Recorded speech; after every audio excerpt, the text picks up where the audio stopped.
I don't think Tank's gonna beat Frank Martin, but if he did, he wouldn't fight me because I'm moving up. I'm not doing 140. I'm going 147. I can't make fucking 140.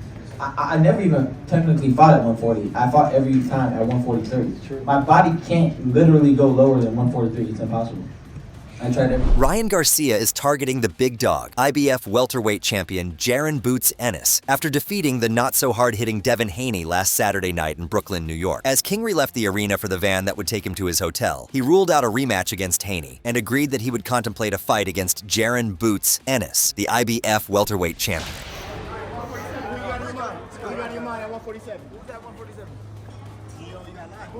Boots? Let's run it with Boots. Ryan Garcia promoter Oscar De La Hoya also denied a rematch with Gervonta Davis, as Ryan is now 143, and if Tank can make it to catch weight, then there will be a fight. But it seems that Ryan wants to move to 147. I don't think Tank's gonna beat Frank Martin, but if he did, he wouldn't fight me because I'm moving up. I'm not doing 140. I'm going 147. I can't make 140. I never even technically fought at 140. I fought every time at 143. My body can't literally go lower than 143. It's impossible. I tried every technique. Can't do it. The only way he's gonna fight Tank Davis, it's a catch weight, okay? At 45, 44, just the way they did it to him. Yep. Now he's the man. Now he's the face of boxing. Come on now. Come on now. Yeah. And Derek James, all the credit to Derek James, the father. I mean, come on. You got, I mean, come on. How can we talk about Tank? Ryan. I am the face of boxing, though. Ryan.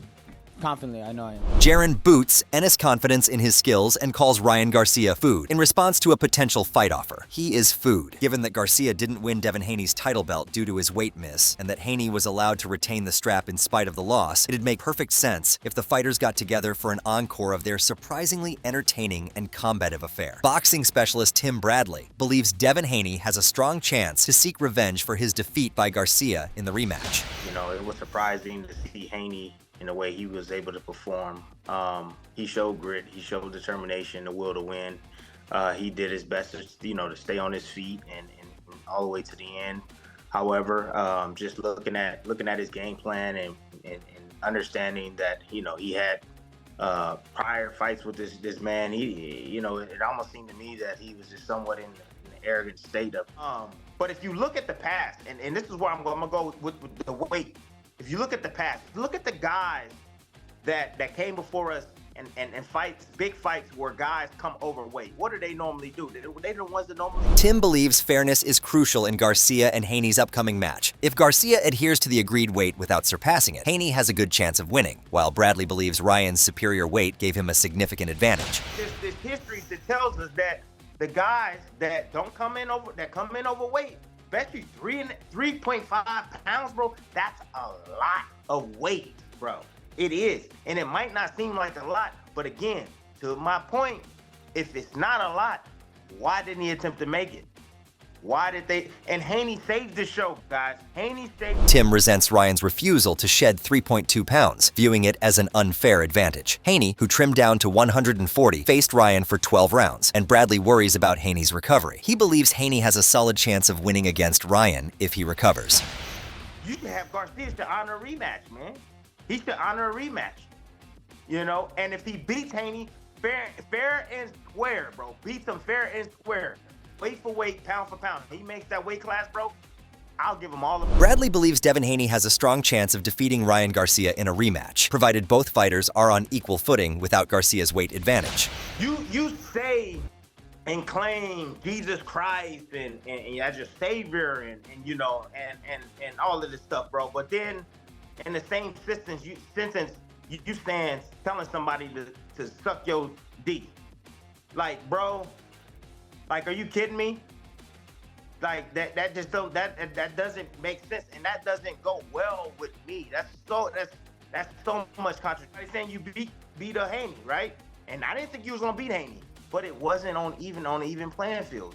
I don't care what anybody say. It wasn't on an even playing field. Before the match, Tim Bradley's prediction of Ryan Garcia's victory over Devin Haney was wrong, as Garcia's unexpected performance was deemed unfit for the ring, leading to concerns about Haney's embarrassment. As a result, the 40-year-old, who has been closely studying and analyzing Garcia's style, boldly stated, "If Ryan Garcia somehow pulls off the upset, oh my gosh, I might as well just quit commentary and leave the game alone. I'm not gonna lie because I just don't see it happening. I really don't see it happen." Boxer Kingery scored 3 knockdowns to defeat Devin Haney for WBC's super lightweight title. Garcia subsequently fought Tim Bradley at the post-fight press conference, expressing his excitement and satisfaction with the victory. I'm so glad people that I'm gonna mention, Paulie Malignaggi, Timothy Bradley, Chris Algieri, Steve Kim, maybe Mario Lopez, maybe, but they're all pieces of shit, okay? And I'm so glad they lost, and Ryan proved them wrong. Yeah, Timothy Bradley, suck my dick. Garcia reminded Bradley of his poor performance in Garcia versus Haney, demanding he stop commentating as his footwork was questioned by Bradley Jr., the new WWBC super lightweight champion. He wrote on X, "Timothy Bradley, you said you would stop commentating. Be a man." McGregor, who is gearing up for his own comeback fight against Michael Chandler in June at UFC 303, shared backstage pictures with Garcia after the fight and praised his performance on social media. Effect to the buddy. He's 1-0 on you. These are the 2 biggest names in the division. I want to see it again. I want to see it again now, and I want to see it with no rehydration time. Seriously. But you are crafty too. You tried to crack him with the lead hook. Mate, all the respect in the world to you. You're the future. The future is game. And I'm watching you all the way. I wish you all the best. Get back my In a unique preparation, Garcia was seen in his locker room with a string quartet playing in the background. Even boxing legend Mike Tyson stopped by to wish him good luck. How you doing, champ? Good, bro. Thank you. You been eating bricks? Yes. I'm gonna eat them today. You look beautiful, bro. Thank you. Love you. I love you, Mike. You look good. I love you, Mike. From Teofimo Lopez to Devin Haney to even Conor Benn, plenty of potential opponents have been floated around. Ryan Garcia and Teofimo Lopez are active on social media, not shy about talking trash, and are among the power brokers at 140 pounds. Lopez was a multi-belt champ at 135 before climbing to surprise WBO junior welterweight incumbent Josh Taylor last June, and a subsequent bout with Garcia was discussed before Lopez turned down the offer because of what he deemed a paltry $1.5 million purse. The surprising weekend result, though, could change things. It's likely a fight with Garcia would generate more buzz, and thus more cash for Lopez, now that Kingery has regained relevance. And a match with Lopez would allow the upset Brooklyn winner to add yet another high-profile name to his resume. Garcia signed off on the prospect as recently as February. He don't like to be, bro. He remembers what I did to him. I barely know what he did. He don't even hit hard. I can't, okay, he won by points. I won by, oh fuck, he got fucked up. There's a difference. When I hit him, I had his ass rocked many times. Just don't worry, Jack, it's coming. In fact, we'll go on record saying we'd strongly prefer either Haney, Lopez, or the likes of Shakur Stevenson here. But if Team Garcia is serious about the idea of jumping weight classes again, and none of the high-profile suitors at 135 or 140 go for it, there's a good chance they'll keep it in the Golden Boy family for his debut at 147. That'd mean someone like promotional teammate Alexis Rocha gets the call for a match that'd be easy to make. And given Rocha's losses to arguably the 2 best opponents he's ever faced, probably easy for Garcia to win as well. Pitbull Cruz also wants Ryan Garcia after knocking Rolly Romero out at 8th round last month. Yo no me cierro, como lo he dicho, yo aquí estoy para pelearle ahora en 140 y demostrarle que estamos igual de fuertes o más fuertes que en 135 y también callarle la boca. I'm not about to dodge Ryan Garcia. I'm ready to fight him on 140. If he wants to, I'm ready. Since their fight was announced in February, Garcia's social media activity has been under intense scrutiny, marked by a blend of controversial posts, including alarming allegations and enigmatic videos. It has raised concerns within the combat sports community, including The Dream. During a recent interview with boxing journalist Dan Canobio, Kingery addressed the persistent accusations surrounding his mental health struggles, which entailed making comparisons with those experienced by the former undisputed heavyweight champion. Subsequently, Yeah, I'm a little mental, but I'm ready to destroy my. Y'all weren't talking shit about Mike Tyson when he was like this. Y'all respect him now, right? Okay then. So you gonna respect me? I seen some shit I should have never seen.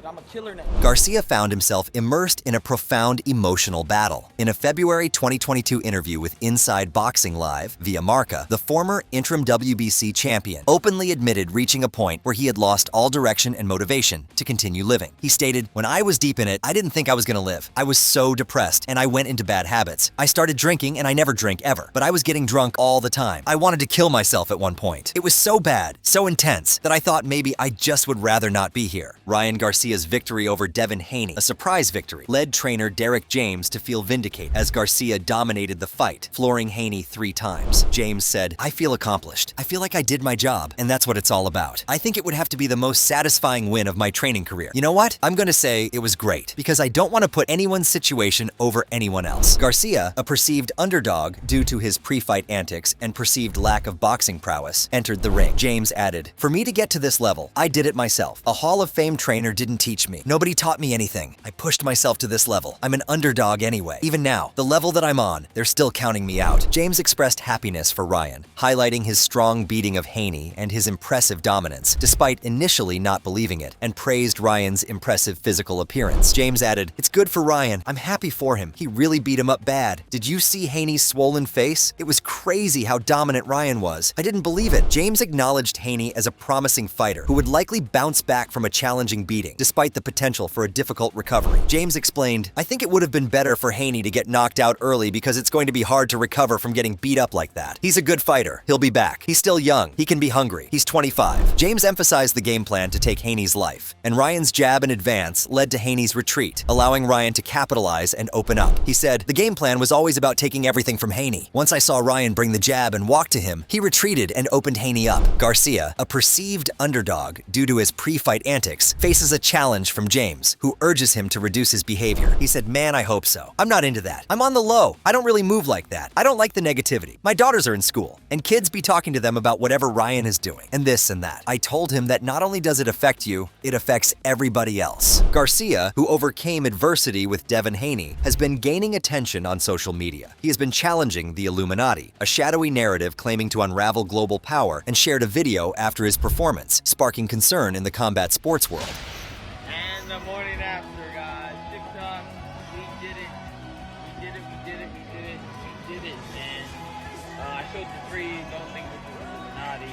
At the end of the day, man, I took on the Illuminati, I took on the refs and Devin Haney, and I done cracked them all. Let's go. God did. Jesus Christ is king. During the pre-fight press conference on Thursday, the reigning champion's father, Bill Haney, taunted Kingery by claiming that he would exceed the weight limit. "Fat boy, you are coming in overweight. Whoever comes in overweight is paying $500,000. Garcia swiftly accepted the challenge and promptly stood, revealing his chiseled physique by lifting his shirt. Haney then escalated the bet, proposing, "Let's make it $500,000 per pound." Garcia responded by sealing the agreement with a handshake. What the f? Come to the center. All right, we're going to the center of the ring. We'll see what you do. Bro, nobody's worried about that. Go run, go go to the center, do whatever the f you want. I'm gonna hunt you down. I'm gonna knock you out. $500,000. $500,000. How much?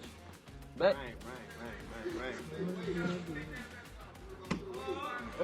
So whoever come overweight, pay $500,000. 100%. Devin Haney recently reaffirmed that he has consistently maintained his belief that Ryan Garcia would be his opponent on April 20th. During a recent interview with Boxing Scene, The Dream discussed whether he had concerns about Garcia's status as an opponent. Haney stated, "No. At the end of the day, I knew Ryan would show up. This is a big fight. It's a huge opportunity for him as well. I can't put too much energy into focusing on Ryan and whether he's going to show up. I can only focus on being myself and prepared and being the best that I can be, no matter if it's Ryan or not." Demetrius Johnson criticized referee Harvey Dock's officiating in a controversial Instagram photo, suggesting imbibing before entering the ring. "I was wrong about Ryan. I gotta start drinking before every fight now. But seriously, some of the most fun I've had watching boxing in a long time." Demetrius Johnson, a former UFC flyweight champion, praised Ryan Garcia's aggressive takedowns and frustration with the referee. He believed Garcia's lack of holding back would have made him easily defeat his opponent, and was surprised by his performance against Haney. He dropped him! He dropped him! This is when Ryan Garcia does his best work, when he just takes it to the opponent. Just take it to him and he's gonna knock him out. Because Ryan Garcia is actually fighting. Devin's doing too much boxing. Oh, he's gonna get on him. Just back the up, ref. That's not a knockdown? Are you kidding me? Johnson observed that each time Garcia went after Haney, he managed to put him on the ground, while Devin Haney never fully committed to his attacks. Instead, Haney would get close to Garcia and then hesitate, according to Johnson. Wee. Oh! Dropped him again. That's what I'm talking about. If Ryan just fights, he beats him easily. Dude, the holding on. Let go. Ooh, beautiful right hand. Oh, another drop. Another drop. Dude, the fight is over, man. He's dropped the guy. They want Devin to stay in a fight. I have Garcia winning that fight. There has to come a point in time where boxing comes down to who's actually hurting the opponent and who's actually trying to end the fight. And as I'm watching it, it was Garcia trying to... Johnson expressed frustration with the referee's handling of the fight, claiming he was favoring Haney by allowing him to hang on to Garcia without immediate consequences and not effectively enforcing rules, which he believed interrupted Garcia's momentum and prevented him from finishing the fight. The thing that was very frustrating about this fight is that the referee kept Haney in that fight, I felt like. I felt each time Garcia would hurt Haney, Haney's hanging on to him, and then next you know he does a double leg takedown, and then the ref's like, stop holding him, stop holding him, stop holding him. It's like, time, you stop holding, and you stop holding.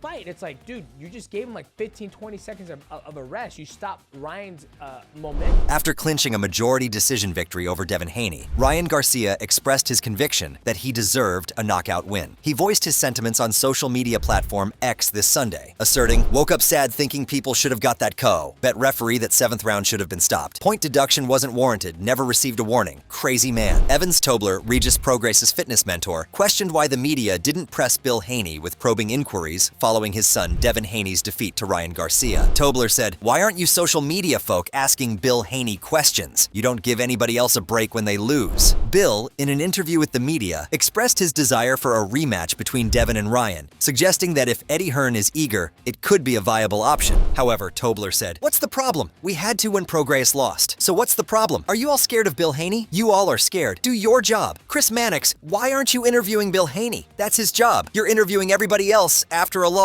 Tobler questioned why the media didn't immediately seek comments from Bill Haney, contrasting it with their previous approach to Haney, stating they immediately interviewed Regis after their loss, but didn't do so with Haney. Tobler added, "I don't get it. Why aren't you talking to Bill Haney? You all ran right over to us when we lost the fight to Haney. You stuck the mic in Regis's face. Why didn't you do that with Bill Haney? Oh, you're showing favoritism, right? That's that bullshit I'm talking about with media shit with Matchroom." UFC veteran Matt Brown, known as the Immortal, questioned Ryan Garcia's future prospects amid the celebratory atmosphere. Brown believes Garcia's recent victory marks the pinnacle of his career, stating, "It's a testament to his skill and determination." He stated, "Ryan is a hell of a boxer. I just don't think we'll ever know his real ceiling, unfortunately. My prediction is he'll win some big fights like he did last night, but lose the ones that are career-defining, like Tank Fight." Mike Tyson, watching the fight from the audience, expressed his thoughts on a rematch, praising Ryan's performance and reassurance, and honey that it wasn't the end for him. He suggested the fighters face each other again in a rematch, highlighting the great fight. Mike, what'd you think? Great fight. Beautiful fight, right? Yeah, great fight. What'd you think about the rematch possibly taking place again? Definitely rematch. Definitely rematch. What'd you make of Ryan's performance? Great performance. Devin doesn't have to get another day.